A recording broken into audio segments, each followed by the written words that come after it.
Morning all, Kieran here, back with another video, another Wednesday morning, another Wednesday video. Firstly, I'd just like to go back over the last two videos. Video one, the verse anti-post video, 400 views now. That's amazing. I was not expecting that at all. So thank you for the support on that one. And then last week's video, I know I went on for 52 odd minutes. I'm going to try and shorten this one right down again. 100 views on that obviously being on the open race at the Cheltenham Festival. My views on that at the present juncture, so over 100 views on that. Thanks again for all of you and the comments I've had back. I know people have messaged me and this, that, and the other, so it's brilliant. Thank you very much. I will try my best to give as much information, as much of my point of view as possible in every single video that I do. But obviously, if you have a question or a comment to put on it, just know I got no issue with you messaging me, DMing me, whatever it is, and I will soon reply.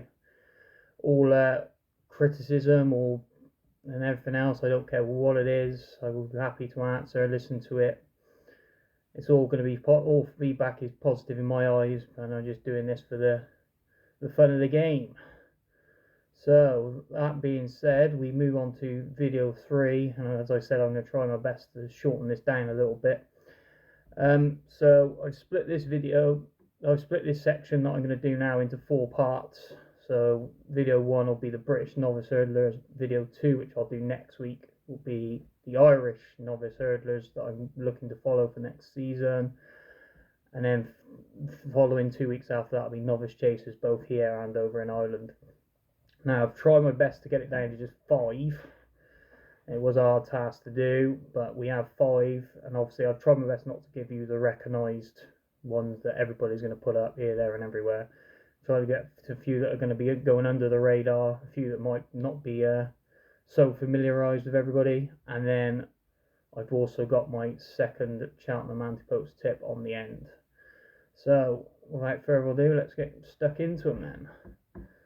So the first novice hurdler I've got to follow is Brecon Castle of Robert Brookhouse's point-to-point winner. Now you'll notice a very big theme about this. I love point-to-point horses. They come in over hurdles. I'd rather take that than the horses coming from France. It's just my way of looking at it. I've not got anything against the French horses, but just my way of looking at it. He was, so Brecon Castle, he was 2 from 3 in bumpers last season. Firstly winning at Sedgefield bumper by 14 lengths. He then went on to the listed bumper at Cheltenham in November and won that by 2.5 lengths. It's very impressive. And then went to listed company at Ascot again in December, where he finished second to Let It Rain. I know a lot of people like that horse. I've seen it banded around for the last couple of weeks. So it hasn't been seen since, so maybe, I'm not sure whether there was a setback or anything like that. I haven't heard any news about it, but he could be unexposed over hurdles and technically, and obviously will go under the radar, being at the Brookhouse Yard, small stable. So hopefully that's one that can keep on the right side of and find some winners for us. So that's Brecon Castle for Robert Brookhouse. The next one is Castle Ivers of Ollie Murphy's in the Bective Stud colours. That again, point-to-point winner. He's 2 from 4 in bumpers, winning at Wetherby and at Southall before taking on the Aintree bumper. Now the Aintree bumper, he went off an 8-1 shot in the Aintree bumper, so obviously they fancied him on the day. He was well fancied, but he was far too keen throughout the race and ended up spoiling his chance and ended up tailed off, finishing down the field. I think finished 16th in the end, so not good for them. But maybe it was the atmosphere and all that. It was Grand National Day.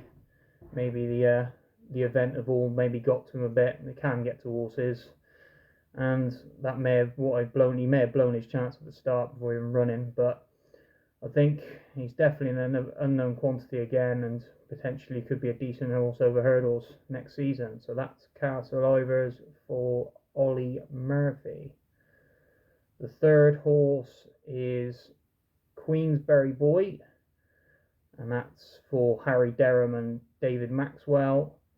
And he's a point-to-point winner again, being horse of Paul Nicholls is in a point-to-point. I think it's Qualitis or something like that. He ran in the Cheltenham bumper, not disgracing the Cheltenham bumper, I do believe. But this boy, Queensberry boy, he has only ran twice over in the bumpers. Firstly, winning at Chepstow, Class 3 at Chepstow, facile win under Maxwell. Everybody like Maxwell. Everybody can say what they like about him. He's a bit like Marmite, isn't he? You either love him or hate him. He's great for the game because he puts his money into the sport and then he wants to enjoy it by riding his own horses. That's fair enough. That's up to him. At the end of the day, that you're backing horses based on him riding them. If you don't like him riding them, then don't back his horses. So that's just my opinion on it. But we won't get any more into that. But then obviously after the Chepstow win, they obviously fought a lot of him because they took him to the Punchestown Festival where he finished a good staying on second in one of the many Punchestown bumpers that they have over there. So again, because he's with the Harry Derham yard, because he's owned by Maxwell, he could go under the radar again and potentially be a decent prospect over hurdles next season. So that's Queensbury boy, for Harry Derham and David Maxwell.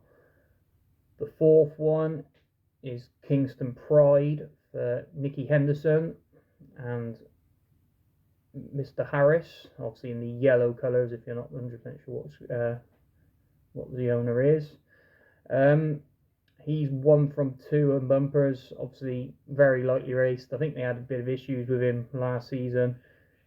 He finished second first time up at Lingfield on the in an all-weather bumper behind Triply Flyer.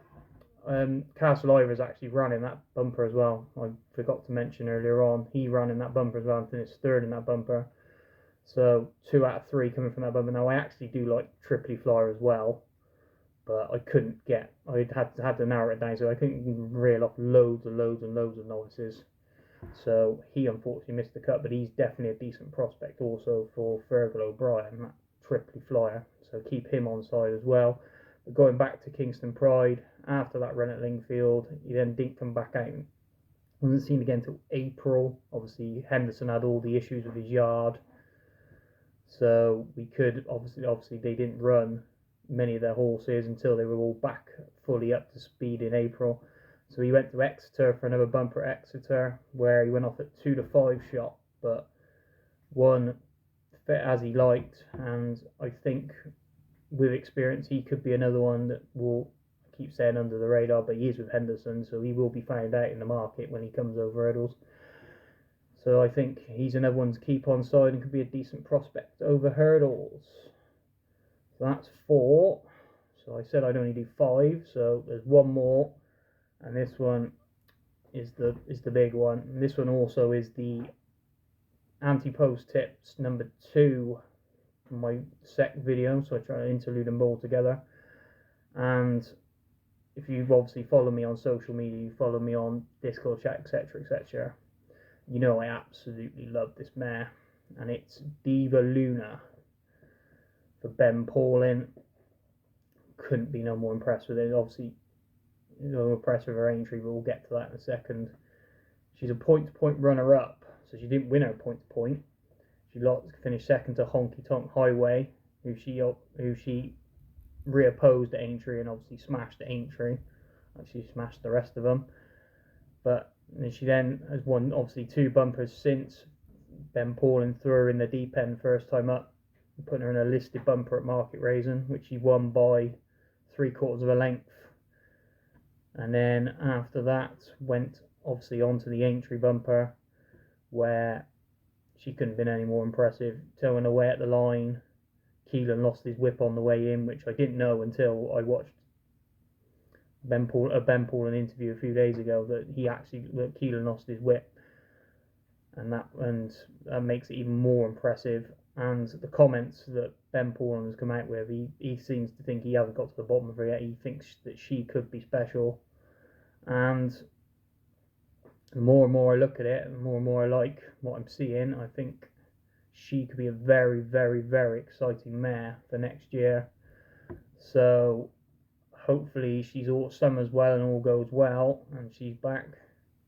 I think they said Newbury potentially the target for the start, but we shall see. Maybe they're going to go for a easier novice hurdle to start with.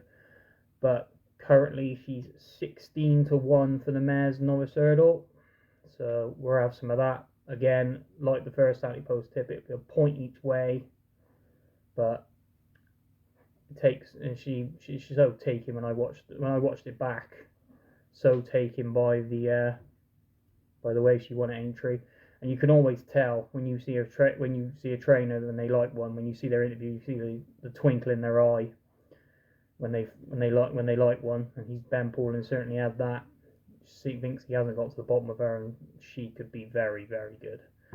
So that's Diva Luna. So just a quick recap on the 5. So we've got Brecon Castle for Robert Brookhouse, Castle Ivers for Ollie Murphy, Queensberry Boy for Harry Derham, Kingston Pride for Nicky Henderson, and Diva Luna for Ben Pauling, who is also the Cheltenham Anti-Post selection number 2, 16-1 for the mare's novice hurdle. Now, like I said, I'll be back next week with the Irish novice hurdlers that I like, and again I've narrowed it down to 5 for that. So thank you again for listening. I hope you enjoy the video. Please like the video. If you want to have any comments, please drop me a message or drop it in the comments, etc, etc. And thanks for listening, and happy punting, guys.